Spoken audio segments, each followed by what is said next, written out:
Xin chào các bạn. Hôm nay mình sẽ giới thiệu với các bạn cách làm mứt hạt sen từ hạt sen khô. Mứt hạt sen khô nguyên liệu rất là đơn giản, nhưng thực hành thì hơi có phần phải là kỹ lưỡng để mà thành phẩm của mình ra không có bị nát hoặc bị sượng, không có bị sống lại hoặc là chảy nước. Mời các bạn theo dõi chi tiết video của mình. Trước tiên là mình sẽ bỏ vô 1/4 teaspoon, tức là muỗng cà phê muối nở, là baking soda đó. Mình bỏ vào nước, xong rồi thì mình sẽ xài là 200 gram hạt sen khô. Hạt sen này các bạn thấy là nó nhỏ hơn hạt sen bình thường không? Hạt sen của quê mình nhưng mà nó rất là bùi và bở. Sau khi mà mình tháo dây ra rồi thì mình sẽ ngâm ở trong cái nước muối nở đó. Muối nở, men nở cũng là nó, là từ 4 tới 6 tiếng đồng hồ, hơn nữa cũng được.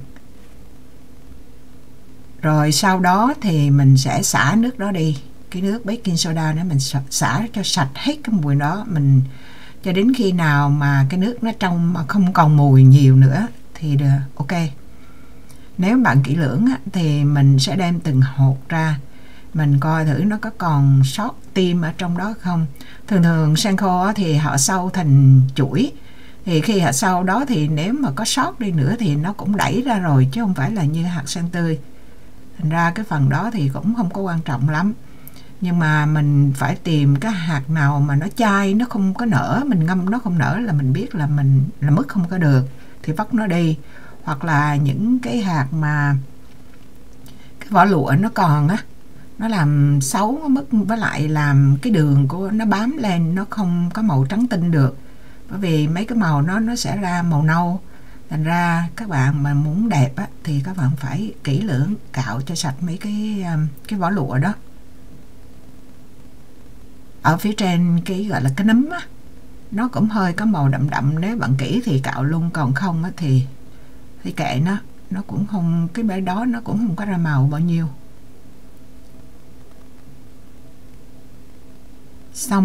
Sau khi xong rồi thì mình xả nước sạch rồi thì mình bắt đầu mình đem mình luộc.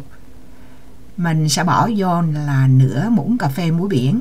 Mình luộc rất là nhiều nước nha, mà bạn đổ nước và đổ cũng trên là cỡ 1,5 lóng tay ở phía trên nước để mình chỉ luộc một lần thôi. Thì các bạn xài nồi thường thì bắt đầu để nấu sôi lên thì mình lửa lớn, đến khi nó sôi rồi thì các bạn vặn lửa xuống cho nó vẫn còn sôi nha, chứ không phải mình vặn lửa lớn cho nó ngâm nước nóng, vẫn còn liu sôi như vậy trong vòng từ 12 tới 15 phút tùy theo cái loại hạt sen của bạn xài. Thì mình xài Instant Pot, mình xài saute cho nó sôi lên, xong rồi thì mình hạ xuống slow cook mình để mo luôn, thì 15 phút mình mới bắt đầu mình coi mình hạt nào mà chín thì mình vớt ra. Còn thường cỡ 10 phút là các bạn đã coi được rồi. Bạn coi thử là cái hạt sen mình nó bóp, nó nát đều hết chưa, hay là nó chỉ nát cái một phần nào đó rồi ở phía trong nó chai là không có được nha. Nó phải chín 100% các bạn mới làm mứt được, chứ nếu mà nó sống một cái thì đường vô là nó sẽ sống lại liền. Cứ vớt ra từ từ như vậy, bạn coi nó cái hạt nào sống thì phải lấy ra nấu lại, hoặc là mình để đó mình nấu tiếp. Đó, cứ bóp canh chừng. Có nhiều khi cái hạt tách đôi là nó mềm rồi, nhưng mà cái hạt nguyên của nó là nó chưa mềm, cho nên các bạn cũng phải thử cho chắc ăn. Sau khi mình lấy ra rồi các bạn kỹ thì rửa lại nó rồi để ráo nước, còn không thì bạn chỉ cần để ráo nước thôi. Tại vì mình luộc nhiều nước thì mình cũng không cần rửa lại nữa, tại vì sợ cái màu mình ra màu nâu thì mình kỹ. Mình sẽ cho nó vô là 200 gram đường, bao nhiêu hạt sen khô thì bấy nhiêu đường. Là mình 200 gram hạt sen khô thì mình cho ra 200 gram đường cát trắng. Thì các bạn trộn nó các bạn trộn, nếu mà các bạn ở những nơi mà cái mùa này mà có nắng á, thì các bạn đem ra phơi nắng để cho cái đường mình nó tan chảy ra thành ra syrup á. Thì còn không á, thì các bạn để cho đến khi chảy ra thì cỡ 30 phút hoặc là tiếng đồng hồ là nó chảy nước ra hết rồi, nó hoàn toàn từ đường nó tan đi. Mình bỏ vô cái chảo này để mình dễ làm thôi, chứ còn các bạn để chảo nào cũng được, tùy các bạn. Thì các bạn thấy bây giờ là đường của mình nó đã chảy ra thành siro rồi ha. Mình trộn nhẹ nhẹ tay, bạn để ý là bạn thấy mình sẽ xài cái silicone, cái vá này để mà nó không bị làm bể cái hạt sen của mình đó. Thì mình sẽ rim nó bắt đầu thì lửa lớn, bằng lửa sôi sùng sục lên đó. Bắt đầu thì cái đường mình nó sôi lên đó thì giảm lửa xuống. Nếu mà cái này thì mình xài lò điện, còn nếu mà các bạn xài lò củi hay là bếp điện trên bếp á, thì các bạn cũng coi nó sôi lên thì mình dặn lửa trung bình. Lúc đầu là lửa cao, sôi lên thì dặn xuống trung bình, chỉ có vậy thôi. Nó sôi rồi cái đến khi mà bạn thấy cái tay mà nó hơi nặng nặng rồi đó, tức là đường của mình nó bắt đầu gần biến ra kẹo á. Để coi, để cái này mình chiếu cho kỹ, tại vì cái ăn thua cái phần rim này nó cũng quan trọng lắm. Bạn thấy cái nước đường nó cũng hơi bị chút xíu nâu, nhưng mà cũng chưa nâu, cũng không có nâu. Mình kỹ, mình cạo hết 3 cái vỏ lụa rồi đó, thành ra cái bột đường mà dính lên đó, nó sẽ trắng bóc à. Bằng không kỹ thì cái đường nó nâu liền. Mình cứ khuấy, cứ liên tục khuấy như vậy. Nếu mà các bạn làm quen tay thì các bạn dồn, các bạn biết khi nào khuấy hay khi nào không cần khuấy.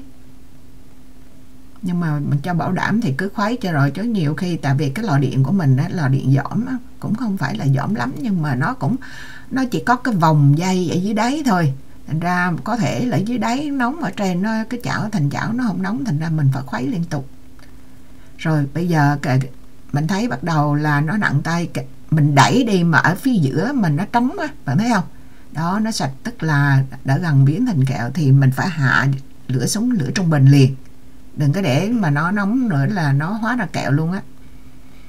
Thì mình hạ xuống rồi, các bạn dồn đó, mình đẩy đi một cái là ở giữa trong nó sạch sẽ như vậy, chứng tỏ ra là nó sắp ra kẹo đó. Mình chỉ dồn quan sát đó, mình nói bạn thôi, chứ còn mình cũng không biết diễn tả là sao á. Cho vani vô lúc này cũng được, hay là khúc sau cũng được, tùy, là cỡ nửa teaspoon vani.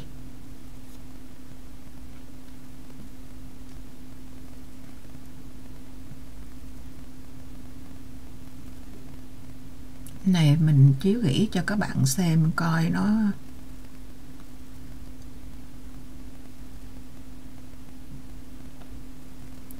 phải là cái loại vá này nha, chứ còn bạn là xài cái gì cứng cứng á là nó bể cái hạt sen của mình ra. Các bạn để ý chung quanh cái thành chảo á, nó bắt đầu nó có đường, nó gọi là nó trở lại dạng đường rồi đó. Cái đó thì mình phải xài một cái vá cứng, cũng bằng silicone, là lọn cứng luôn, để mình đẩy cái đường đã xuống. Khi mà cái đường ở trên cao mà mình đẩy xuống như vậy là nó hợp với cái nước này, là nó hóa thành đường bột lẹ lắm.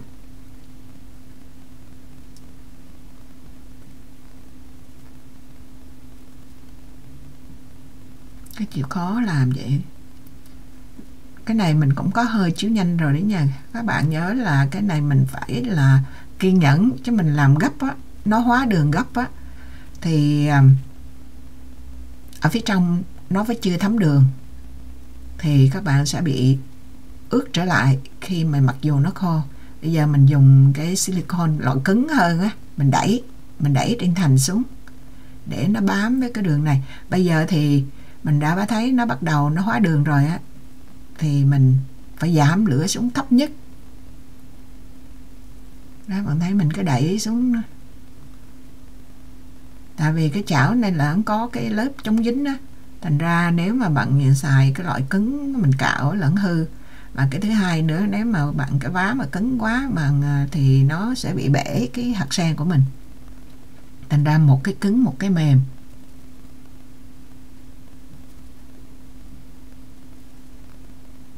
Hạt sen đây bạn thấy không, chỉ có đường với hạt sen thôi, còn những cái thứ khác là chỉ là thêm thôi.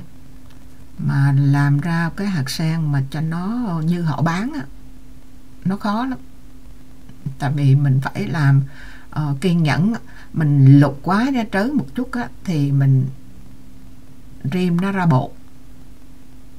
Còn mình lục mà nó chưa chín hoàn toàn 100% á, cái lúc đó để cuối video mình kết thúc lại những cái phần mà cần biết á, cần lưu ý.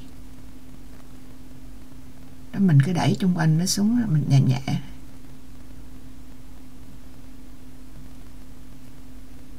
Cái hạt sen này cái loại hạt sen nhỏ.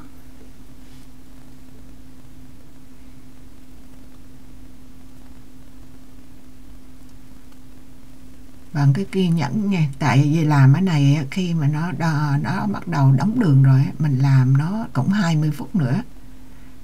Coi như là tổng cộng của mình là cỡ 40 phút á, cho 200 gram mà tốn 40 phút. 40 phút kể từ khi mà đường bắt đầu keo lại rồi hóa ra.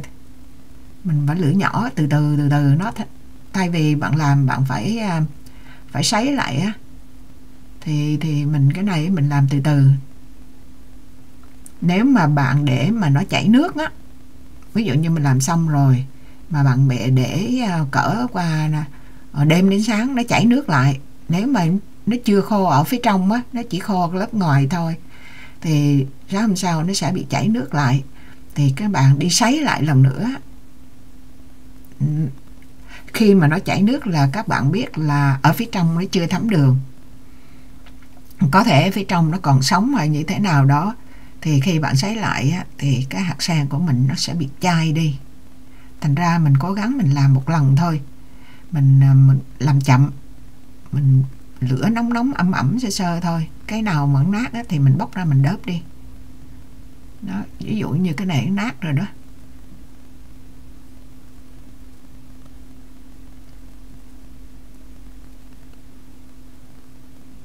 Bạn thấy cái đường nó trắng bóc á. Nhưng mà mình tuy là nó đã đường đã coi như là đã bám chung quanh, nó bám mà bám đều mịn như vậy là tốt. Chứ bạn nó đóng mà ví dụ bám từng cục lên ở trên, nó giống như là làm đậu phụng á, mà bám từng cục dày lên là nó không có được đẹp, mà cũng nó vừa bám sơ sơ như vậy là ok, nhưng mà vẫn chưa được nha. Bạn cố gắng mà cứ khuấy nó cái nhiệt độ thấp nhất của cái lò mà có thể của bạn á. Bạn cứ sấy đến khi mà bạn tất cả cái nào mình bóp nó đều là nát đều ra hết á thì được. Mình tổng cộng mình nói đó, bạn canh cỡ 200 gram đây là 40 phút đó. Rồi chỉ có vậy thôi. Rồi mình ra cái rổ này để các bạn dòm thử. Cái màu có nhiều khi nó cũng không có chính xác lắm. Bạn thấy cái dây cột cái vỉ của mình đó, nó màu đỏ mà bây giờ nó ra cam. Mà bạn thấy cái màu vàng này là mình không có bỏ nghệ, không có bỏ màu vàng nha. Cái màu vàng tự nhiên của nó thôi. Là tại vì là xài baking soda đó, thì nó sẽ biến ra giống như có độ kiềm, giống như là bánh ú tro, thì tự ra màu vàng thôi. Rồi đây mình đưa cái trường hợp mà ở phía trong còn sống cho các bạn coi. Là bạn ăn đụng cái hột này á, thì nó có cảm giác là bị sượng, là bởi vì khi mình luộc á, nó chưa chín hoàn toàn. Cho nên quan trọng á, mà có những cái loại hạt sen, bạn ngó cái hột này á, thì nó chín hoàn toàn ha. Khi mình bóp ra nát hết đều, mình bóp bột ra được là mình ăn được. Chứ còn ví dụ như cái hột đầu tiên á, là mình bóp đó là ở giữa nó còn một cái lõi, là khi bạn nhai á, là bạn sẽ thấy nó bị sượng ở chỗ đó. Nhưng mà thực ra không phải là nó sượng, mà bạn bị đó, cái này bóp nát cái trơn thấy không? Đó, Mình thí dụ cho rõ ràng cho các bạn coi á, để coi thử cái này sao. Đường thì bám hơi nhiều nhưng mà nó cũng nát hết. Cái hạt đầu tiên á, thì nó có cái lõi, còn để coi cái hột này sao. Đường thì cũng bám thì cũng ok. Cái này là qua 2 ngày rồi đó. Cái này cũng hơi dai dai chứ không có ra bột liền như mấy cái hạt trước. Bạn thấy không? Coi như mình tự mình cho điểm mình làm đợt này á, là cỡ 95% là bởi vì cũng có vài hột nó cũng còn cái lõi. Bây giờ mình tóm tắt lại nha. Thì mình phải xài baking soda là muối nở đó, để hạt sen của mình nó mềm và nó ít bị nát. Nó giúp cho hạt sen nên nó mềm ra. Nhưng mà khi này mà nếu mà bạn nấu hạt sen khô mà bạn không có dùng muối nở, bạn muốn cái hạt sen mà chín đó, là khi mình đi mất á, nát bét hết à. Cái thứ hai nữa là hạt sen phải 100% chín mềm trước khi bỏ đường vô. Nếu mà có một cái phần nào mà nó chưa hóa ra, nó vẫn còn sống á, thì bạn bỏ đường vô thì cái phần đó nó sẽ sống lại, nó sống chai lại luôn chứ mà nó vừa hôi nỉ nữa. Cái thứ ba nữa, cái đó là nếu không thì hạt sen sống lại. Hạt sen chín không đều nên sau khi luộc với nhiều nước 15 phút thì các bạn phải vớt từ từ ra, không đổ ra một lần. Mình để vớt từ từ ra, mình coi cái nào mà nó chưa chín thì mình vắt nó trở vô nồi lại nấu tiếp, cho đến khi nào 100% chín hết á, thì các bạn vớt ra. Chứ còn hạt sen có nhiều khi người ta phơi cũng không đều cái hạt sen họ, hay là cái hạt sen mà khi trồng á, nó đã không có đều rồi. Cái thì thế này thế kia thì các bạn đâu có phải là hạt nào cũng giống như hạt nấy, cho nên khi mình làm á, không phải là 100% ra đều là 100% đều ra bột. Khi mình bóp hết ra, cái chín trước cái chín sau là cũng phải chuyện tất nhiên phải tồn tại rồi. Sau khi nêm xong á thì nước đóng đường trở lại nhanh á, thì nếu mà mình để lửa cao quá thì nước đường đó nó sẽ trở lại đường đóng hạt nhanh, nhưng mà phía bên trong nó chưa có thấm đường thì mứt sẽ bị ướt trở lại. Cho nên các bạn phải rim ở phần cuối phải là lửa thấp để cho nó từ từ nó thấm vô trong, nó khô luôn, thì hạt sen của mình nó không bị ướt trở lại. Phải dùng 2 cái vá, một cái cứng á, là để ở trên thành chảo để đẩy xuống, mà một cái mềm á, là mình để mình trộn hạt sen để cho nó khỏi bị bể nát. Chứ mình lấy cái vá mà cứng cứng mình thọt vô hạt sen là nó bị bể nát hết. Thì cái hạt sen mà nếu mà bạn mua ở chợ về làm á, thì các bạn không biết đó cái hạt sen tốt hay là xấu, có thể là bị sượng. Hạt sen của mình đã từng nấu chè, từng nấu xôi rồi thì mình biết hạt sen tốt này mình phải đem làm mứt. Chứ nếu mà hạt sen ấy thì các bạn mua về á, thì trước tiên bạn phải luộc thử đây một nhúm đi, bạn coi thử là, hay là mình luộc để làm mứt đi cũng được. Nhưng mà nếu mà cảm thấy khi mình luộc á, nó sượng rồi thì vắt đi, không có thể nào làm mứt được nha. Rồi video của mình chia sẻ cách làm mứt hạt sen nhân cái dịp Tết Nguyên Đán sắp tới đây là xong. Cảm ơn các bạn đã theo dõi. Hẹn gặp lại các bạn trong những video kế tiếp. Chúc mừng năm mới các bạn.